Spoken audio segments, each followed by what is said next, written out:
ನಮಸ್ಕಾರ, ಶುಭೋದಯ ಪ್ರೀತಿಯ ವೀಕ್ಷಕರೆಲ್ಲರಿಗೂ ಸಂಕಲ್ಪ ಸುದ್ದಿ ಕಾರ್ಯಕ್ರಮಕ್ಕೆ ಆತ್ಮೀಯ ಪ್ರೀತಿಯ ಸ್ವಾಗತ ಹೇಳ್ತಾ ಇರೋದು ನನ್ನ ಉಷಾ. ಫಸ್ಟ್ ಟೈಮ್ ನಮ್ಮ ಚಾನೆಲ್ ವೀಕ್ಷಿಸ್ತಿದ್ದೀರಾ ಅಂತಂದ್ರೆ ಇಲ್ಲಿ ನಮ್ಮ ಚಾನೆಲ್ ನ ಸಬ್ಸ್ಕ್ರೈಬ್ ಮಾಡಿ, ನಮ್ಮ ವಿಡಿಯೋಸ್ ನ ಲೈಕ್ ಮಾಡಿ. ಏನೋ ಕಾರ್ಯಕ್ರಮದಲ್ಲಿ ನಮಗೆ ಸಾಕಷ್ಟು ಉಪಯುಕ್ತವಾಗಿರುವಂತಹ ವಿಚಾರಗಳ ಬಗ್ಗೆ ಸಂಪೂರ್ಣವಾಗಿರುವಂತಹ ಮಾಹಿತಿ, ಮಾರ್ಗದರ್ಶನ ನೀಡ್ತಾ ಇರುವಂತಹ ಸ್ಪಿರಿಚುವಲ್ ಗುರು ಡಾಕ್ಟರ್ ವಿಷ್ಣು ದತ್ತ ಗುರುಜಿ ಅವರಿದ್ದಾರೆ. ಗುರುಗಳನ್ನ ಕಾರ್ಯಕ್ರಮಕ್ಕೆ ಬರಮಾಡೋಣ. ನಮಸ್ತೆ ಗುರುಗಳೇ, ಶುಭೋದಯ. ಕಾರ್ಯಕ್ರಮಕ್ಕೆ ಭಕ್ತಿಯ ಸ್ವಾಗತ. ನಮಗೆ ಒಂದು ನವರಾತ್ರಿಯ ಆಚರಣೆ ಹೇಗಿರಬೇಕು ಅಂತ ಒಂದಿನ ಮುಂಚಿತವಾಗಿ ತಿಳಿಸ್ಕೊಡ್ತಾ ಬಂದಿದ್ದೀರಾ. ಇನ್ನು ನಾಳೆ ಯಾವ ದೇವಿಯ ಆರಾಧನೆ, ಅದನ್ನು ಹೇಗೆ ಮಾಡಬೇಕು, ಯಾವ ಬಣ್ಣ ಬರುತ್ತೆ, ಇದೆಲ್ಲದ್ರ ಬಗ್ಗೆ ತಿಳಿಸ್ಕೊಡಿ ಗುರುಗಳೇ. ಓಂ ವಿಶ್ವಸ್ಮೈ ನಮಃ. ನನ್ನ ಪ್ರೀತಿಯ ಬಂಧುಗಳೇ, ಜಗಜ್ಜನನೆಯನ್ನು ನಾವು ಈ 9 ದಿನಗಳ ಕಾಲ ಅವಳ ಜೊತೆ ನಾವು ಆಟ ಆಡೋದು. ನಮ್ಮನ್ನು ಅವಳು ಆಟ ಆಡಿಸ್ತಿರ್ತಾಳೆ. ಈ ಬೊಂಬೆ ಇಡ್ತಲ್ಲ, ನೋಡಿದಿರಲ್ಲ? ಹೌದು. ಪ್ರತಿ ಮನೆಯಲ್ಲೂ ಬೊಂಬೆ ಕೂರಿಸ್ತಾರೆ.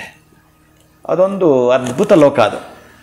ಇವತ್ತಿರ್ತಕ್ಕಂತಹ ಏನು ಚಂದ್ರಘಂಟ ದೇವಿಯನ್ನು ನೀವು ಆರಾಧನೆ ಮಾಡ್ತೀರೋ, ಎಷ್ಟು ಚೆನ್ನಾಗಿ ಮಾಡ್ತೀರೋ, ಒಟ್ಟಾರೆ ಒಂದಷ್ಟು ಪರಿಕರಗಳು ಅಥವಾ ಒಂದಷ್ಟು ಮುದ್ರೆಗಳು ನಾನು ನಿಮಗೆ ಈ ದಿನವೇ ನಾಳೆ ಯಾಕೆ ತಿಳಿಸ್ತೀನಿ ಅಂತಂದರೆ, ಇವತ್ತಿರುವಂಥದ್ದು ಚಂದ್ರಘಂಟ ದೇವಿಗೆ ಏನು ಆ ಹಣೆಯಲ್ಲಿ ಆ ಚಂದ್ರಘಂಟ ಶೋಭಿಸ್ತಾ ಬರುತ್ತೋ, ಚಂದ್ರನೂ ಹಣೆಯಲ್ಲಿರ್ತಾನೆ. ಇನ್ನು ಗಂಟೆ ಅಂತ ನಿಮ್ಗೆ ಗೊತ್ತಿರತಕ್ಕಂತಹದ್ದೇ. ಆ ಶಬ್ದ ಮಾಡೋದ್ರಿಂದ ನಿಮಗೇನು ಸಿಗುತ್ತೆ ಗೊತ್ತಾ? ಶಾಂತಿ ಮತ್ತು ಸುಖ. ಶಾಂತಿ ಮತ್ತು ಸುಖದ ಚಿಹ್ನೆಗಳವು. ಏನೇ ಬೇರೆ ಹೆಚ್ಚಿಗೆ ನೀವು ಏನೇ ಹುಡುಕಾಟ ಮಾಡಿದ್ರೆ ಎಲ್ಲಿಂದ ಎಲ್ಲಿಗೆ ಹೋದರೂ ಕೂಡ ರಾಯಲ್ ಬ್ಲೂ ಅಂತ ಏನು ಕರೀತಾರೋ ವಸ್ತ್ರವನ್ನು, ಅದಿಲ್ಲ ಗುರುಗಳೇ. ಅದಕ್ಕೆ ಹೇಳೋದು, ಒಬ್ಬೊಬ್ಬರಿಗೆ ಸಿಗುತ್ತೆ, ಒಂದಷ್ಟು ಜನಕ್ಕೆ ಸಿಗೋದಿಲ್ಲ. ಅದಕ್ಕೆ ನೀವು ಒಂದಷ್ಟು ಪುಷ್ಪಗಳಿಂದ ಖುಷಿಯಾಗಿ ಆಕೆಗೆ ನಿಮ್ಮ ಮನೆಯಲ್ಲಿ ಮಾಡಿರ್ತಕ್ಕಂತಹ ನೈವೇದ್ಯಾದಿಗಳನ್ನು ಮಾಡುವಂಥದ್ದು. ಬಹಳ ಅದ್ಭುತವಾಗಿ ಆಕೆಯನ್ನು ಅರ್ಚನೆ ಮಾಡ್ತಕ್ಕಂಥದ್ದನ್ನು ಮಾತ್ರ ಮೈಂಡಲ್ಲಿ ಇಟ್ಕೊಳ್ಳಿ. ಈ ದಿನ ಇರತಕ್ಕಂತಹ ದೇವಿಯನ್ನು ಸರ್ವಾಕರ್ಷಣ ಮುದ್ರಾ ಅಂತ ಕರೀತಾರೆ. ಆ ಸರ್ವಾಕರ್ಷಣ ಮುದ್ರಾ ಅಂತಂದರೆ ಹೀಗಿರ್ತಕ್ಕಂಥದ್ದು ಏನಿದೆಯೋ ಈ ಪದ್ಧತಿಯಲ್ಲಿ ಇಟ್ಕೊಳ್ತಾ ನೋಡಿ, ಹೀಗೆ ಈ 2 ಬೆರಳಿಂದ ಹೀಗೆ ಮಾಡುವಂಥದ್ದು. ಕ್ಲೀಂ ಕ್ಲೀಂ ಕ್ಲೀಂ ಕ್ಲೀಂ. ನೀವು ಪ್ರಾತಃ ಕಾಲಕ್ಕೆ ಬಹುಶಃ ಪೂಜೆ ಮಾಡಿದರೆ, ನೀವು 5 ಗಂಟೆಗೆ ಪೂಜೆ ಮಾಡಿದರೆ, 4 ಗಂಟೆಗೆ ಪೂಜೆ ಮಾಡಿದರೆ, ಎಷ್ಟೋ ಜನ ದಿನಪೂರ್ತಿ ಇವತ್ತು ಪಾರಾಯಣ ಮಾಡ್ತೀರಿ, ಲಲಿತಾ ಸಹಸ್ರನಾಮ ಮಾಡ್ತೀರಿ, ವಿಷ್ಣು ಸಹಸ್ರನಾಮ ಮಾಡ್ತೀರಿ, ಶಿವ ಸಹಸ್ರನಾಮ ಮಾಡ್ತೀರಿ, ಸೌಂದರ್ಯ ಲಹರಿಯನ್ನು ಪಾರಾಯಣ ಮಾಡ್ತೀರಿ, ಖಡ್ಗಮಾಲಾ ಪಾರಾಯಣ ಮಾಡ್ತೀರಿ, ಅರ್ಗಲ ಸ್ತೋತ್ರವನ್ನು ಓದುತ್ತೀರಿ. ಆದರೆ ಪ್ರತಿನಿತ್ಯ ಅರ್ಗಲ ಸ್ತೋತ್ರ ಓದುತ್ತೀರಿ, ಲಲಿತಾ ಸಹಸ್ರನಾಮ ಹೇಳ್ತೀರಿ. ಈ ಮುದ್ರೆ ಇದೆಯಲ್ಲ, ಒಂದು ಸನ್ನೆ ಅವಳನ್ನು ತಾಯಿ ನಮಸ್ಕಾರ ಮಾಡ್ತಾ ಇದ್ದೀನಿ, ಇಲ್ಲಿಂದ ಅವರು ಇವರು ಇದ್ದಾರೆ, ಕೇಳಿಸ್ಕೋಬಾರ್ದು, ನಾನು ಹೇಳೋದು ನಿನಗಷ್ಟೇ ಕೇಳಿಸ್ಬೇಕು ಅನ್ನೋದೇ ಈ ಮುದ್ರೆ. ನನಗೆ ಇದು ಬೇಕು ಅದು ಬೇಕು ಅಂತ ಕರಿತೀರಲ್ಲ, ಅಂದರೆ ಈ ಇಹವನ್ನು ಬಿಟ್ಟು ಪರವನ್ನು ಬೇಡೋದ್ರಿ ಮುದ್ರೆ ಅಂದರೆ. ಪರವನ್ನು ನಾವು ಬಯಸ್ತಕ್ಕಂತಹದ್ದು. ನಾಳೆದೇನು ಇವತ್ತಿಗೂ ನೆನ್ನೆಗೂ ಹೇಗ ನಡೆದೋಯ್ತು ನನ್ನ ಬದುಕು, ಆದರೆ ನನ್ನ ಜೀವಿತ ಕಾಲದಲ್ಲಿ ಶಾಂತಿ ಸುಖವನ್ನು ದಯಪಾಲಿಸು. ಆ ಶಾಂತಿ ಸುಖ ಕೊಡುವಳು ಯಾರು ಅಂತಂದರೆ ಈ ಚಂದ್ರಘಂಟಾ ದೇವಿನೇ ಆಗಿರುತ್ತಾಳೆ.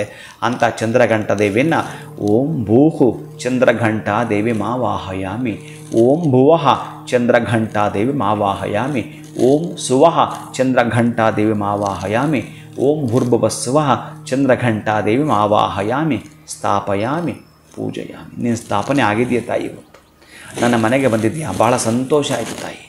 ನೀನು ಇವತ್ತು ಈ ರೂಪದಲ್ಲಿ ನನ್ನ ಮನೆ ಒಳಗಡೆ ಈ ಕಳಶದಲ್ಲಿ ಆವಾಹನೆ ಆಗ್ತಿರೋದು ನನ್ನ ಕುಟುಂಬಕ್ಕೆ ನನಗೆ ಬಹಳಷ್ಟು ಹೇಳಿಕೊಳ್ಳೋದು ಆನಂದ ಇದೆ ತಾಯಿ.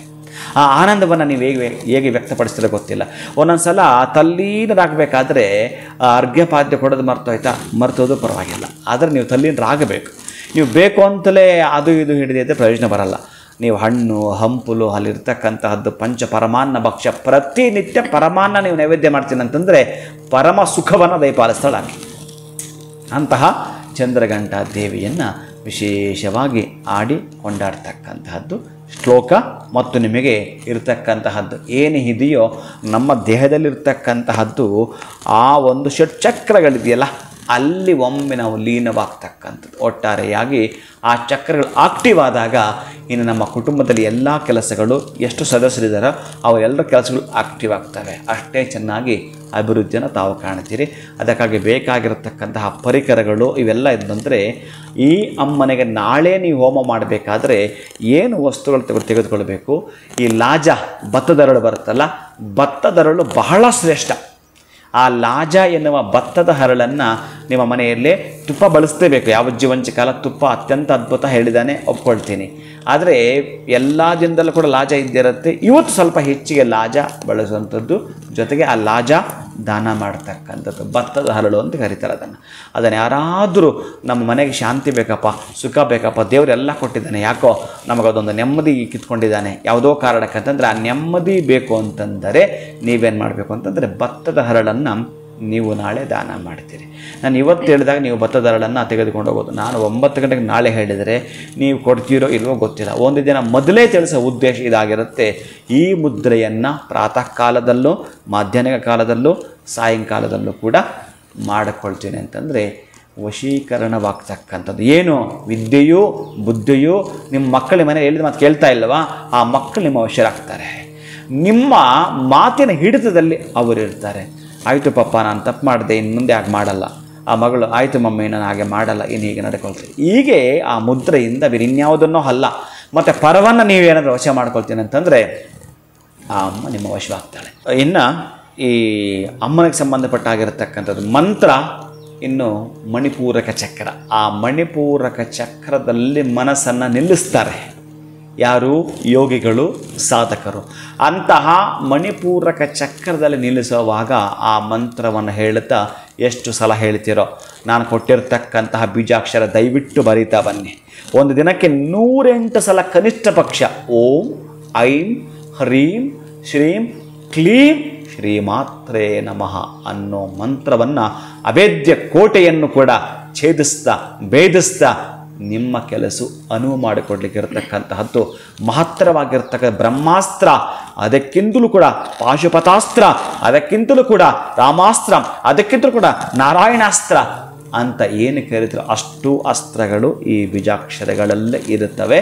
ಪ್ರೀತಿಯ ಬಂಧುಗಳು, ನಾನು ಬೀಜಾಕ್ಷರ ಅಂದರೆ ಹೇಳಿದ್ದೀನಿ ನಿಮಗೆ. ಒಂದು ಬೀಜ ನೆಲಕ್ಕೆ ಹಾಕಿದ್ರೆ ಅದು ಬೃಹದಾಕಾರವಾಗಿ ಮರವಾಗಿ, ಗಿಡವಾಗಿ, ಮರವಾಗಿ, ಹೆಮ್ಮರವಾಗಿ ನೆಲದಾಳಕ್ಕೆ ಬೇರು ಬಿಟ್ಟು ಮಹಾವೃಕ್ಷವಾಗಿ ಕಂಗೊಳಿಸೋ ದಿನಗಳೇ ಈ ನವರಾತ್ರಿಗಳು. ಹಾಗಾಗಿ ನಾಳೆ ಈ ಮುದ್ರೆಯನ್ನು ಮಾಡಿಕೊಡ್ತೀರಿ. ಮಂತ್ರವನ್ನು ಕೂಡ 16 ಬಾರಿಯೋ 54 ಬಾರಿಯೋ 108 ಬಾರಿಯೋ ಪಠಿಸ್ತೀರಿ. ಹೋಮ ಹವನ ಮಾಡೋರಿಗೆ ಒಂದಷ್ಟು ದಾನವನ್ನು ಮಾಡಿ ಆ ಒಣಗೊಬ್ಬರಿಯನ್ನು, ಲಾಜ, ತುಪ್ಪ, ಸಮಿತ್ತು ಇವೆಲ್ಲ ಕೊಡ್ತಾ ಬನ್ನಿ. ಪ್ರಧಾನ ಒಂದಷ್ಟು ಜಾಸ್ತಿ ಕೊಡ್ತೀನಿ ಅಂತಂದರೆ ಭತ್ತದ ಹರಳನ್ನು ಈ ದಿವಸ ದಾನ ಮಾಡಿಕೊಳ್ತೀರಿ. ಮಂತ್ರವನ್ನು ಇದೀಗ ನಾವೆಲ್ಲರೂ ಕೂಡ ಕೇಳಿ ಪುನೀತರಾಗೋಣ. ನೀವು ಇದೀಗ ಈ ಚಂದ್ರಘಂಟ ಅಮ್ಮನನ್ನು ನೋಡ್ತಾ ಇದ್ದೀರಿ, ಹಾಗೆ ಈ ಶ್ಲೋಕವನ್ನು ಕೂಡ ಕೇಳಿಸ್ಕೊಳ್ತೀರಿ. ಪಿಂಡಜ ಪ್ರವರಾರೂಢ ಚಂಡಕೋಪಾಸ್ತ್ರ ಕೈರ್ಯುತ ಪ್ರಸಾದಂ ತನುತೆ ಮಹ್ಯಂ ಚಂದ್ರಘಂಟೇತಿ ವಿಶ್ರುತ. ಚಂದ್ರಘಂಟೇತಿ ವಿಶ್ರುತ ಏನು ಅಂತಂದ್ರೆ, ಒಂದು ಸಲ ಶಬ್ದ ಮಾಡಿಬಿಟ್ರೆ, ಅದಕ್ಕೆ ದೇವಸ್ಥಾನಕ್ಕೆ ಹೋದರೆ ನಾವು ಗಂಟೆ ಹೊಡೆದ್ರೆ ನಮ್ಮ ದೇಹದಲ್ಲಿರ್ತಕ್ಕಂತಹ ಷಟ್ಚಕ್ರಗಳು ಸಹಸ್ರಾರ ಸೇರಿದ್ರೆ ಸಪ್ತಾಗ್ತಕ್ಕಂಥದ್ದು 7 ಸೆಕೆಂಡ್ ಆದರೂ ಆ ಗಂಟೆ ಹೊಡೆದ ಮೇಲೆ ಅದ್ರ ಕೆಳಗೆ ನಿಂತ್ಕೋಬೇಕಂತೆ. ಆ ತರಂಗಾಂತರ ಶಕ್ತಿ ಇದೆಯಲ್ಲ, ನಮ್ಮ ಒಳಗಡೆ ಆ ಕಾಸ್ಮಿಕ್ ಎನರ್ಜಿಯನ್ನು ಶೀಘ್ರವಾಗಿ ಪ್ರವೇಶ ಮಾಡಿಸ್ತಾ ನಮ್ಮಲ್ಲಿರೋ ನೆಗೆಟಿವನ್ನು ದೂರ ಓಡಿಸ್ತಾ ತುಂಬ ಅತ್ಯಂತ ಶೀಘ್ರವಾಗಿ ನಿಮಗೆ ಬೇಕಾಗಿರೋ ಎನರ್ಜಿಯನ್ನು ನಿಮಗೆ ತಲುಪಿಸಿಕೊಡ್ತಕ್ಕಂಥ ಈ ಶಕ್ತಿ ಇರೋದೇ ಈ ಚಂದ್ರಘಂಟಾ ದೇವಿಯಲ್ಲಿ. ಒಟ್ಟಾರೆ ನಿಮ್ಮ ಕೆಲಸಗಳನ್ನು ಸ್ವಲ್ಪ ಆ ಶಬ್ದ ಮಾಡಿದ್ರೆ ಗೊತ್ತಾಗ್ಬಿಡುತ್ತೆ. ಆ ಇಂಜಿನ್ ಶಬ್ದ ಮಾಡಿದ್ರೆ ಮುಂದಕ್ಕೆ ಹೋಗುವಂಥದ್ದು, ಆ ಗಂಟೆ ಶಬ್ದ ಆದರೆ ನೀವು ಶಾಂತಿಯಿಂದ ಇರಲಿಕ್ಕೆ ಸಾಧ್ಯ ಆಗುವಂಥದ್ದು. ಹಾಗಾಗಿ ಚಂದ್ರಘಂಟಾ ದೇವಿಯನ್ನು ತೃಪ್ತಿಯಿಂದ ಆರಾಧನೆ ಮಾಡಿ. ಖಂಡಿತವಾಗ್ಲೂ ಗುರುಗಳೇ, ಒಂದಿನ ಮುಂಚಿತವಾಗಿ ತಿಳಿಸ್ಕೊಡ್ತಾ ಇರೋದು ಬಹಳ ಅನುಕೂಲ ಆಗ್ತದೆ ಪ್ರತಿಯೊಬ್ಬರಿಗೂ. ಯಾಕಂದರೆ ಏನಾದರೂ ನಾವು ವಸ್ತುಗಳನ್ನ ತಗೊಳ್ಬೇಕು ಅಂತಂದರೆ ನಾಳೆಗೋಸ್ಕರ ಈ ದಿನವೇ ಖರೀದಿ ಮಾಡ್ಕೊಳ್ಬೋದು. ಇನ್ನು ವಿಶೇಷವಾಗಿ ಚಂದ್ರಘಂಟಾ ದೇವಿಯ ಆರಾಧನೆ ಹೇಗೆ ಮಾಡಬೇಕು ಅನ್ನೋದ್ರ ಬಗ್ಗೆ ತಿಳಿಸ್ಕೊಟ್ರಿ, ಮುದ್ರೆ ಕೂಡ ತೋರಿಸ್ಕೊಟ್ರಿ, ಆಕರ್ಷಣೆ ಮಾಡ್ಕೊಳ್ಳುವಂಥದ್ದು. ಇದು ಬಹಳ ಮುಖ್ಯವಾಗಿರುವಂಥದ್ದು, ಪ್ರತಿಯೊಬ್ಬರಿಗೂ ಬೇಕಾಗಿರುವಂಥದ್ದು ಅಂತಲೇ ಹೇಳ್ಬೋದು. ಜೊತೆಗೆ ಭತ್ತದ ಹರಳಿನ ದಾನವನ್ನು ಅತಿ ಹೆಚ್ಚು ಮಾಡೋದ್ರಿಂದ ಇವತ್ತು ಯಾವ ರೀತಿ ಒಳಿತನ್ನು ಕಾಣ್ತೀವಿ ನಾವು ನಾಳಿನ ದಿನ ಅಂತ ತಿಳಿಸ್ಕೊಟ್ಟಿದ್ದೀರಾ. ಧನ್ಯವಾದಗಳು ತಮಗೆ. ನಮಸ್ಕಾರ. ಹರೇ ಶ್ರೀನಿವಾಸ. ಇನ್ನು ನಾಳೆ ನೀವು ಚಂದ್ರಘಂಟಾ ದೇವಿಯ ಆರಾಧನೆಯನ್ನು ಹೇಗೆ ಮಾಡಬೇಕು, ಏನಾದರೂ ಸಿದ್ಧತೆಗಳನ್ನ ಮಾಡ್ಕೊಳ್ಬೇಕಾ, ಇವತ್ತಿನ ವಿಡಿಯೋನಲ್ಲಿ ಗುರುಗಳು ತಿಳಿಸ್ಕೊಟ್ಟಿದ್ದಾರೆ. ವಿಡಿಯೋನ ಮುಗಿಸುವಂತಹ ಸಮಯ ಆಗಿದೆ. ನಮಸ್ಕಾರ.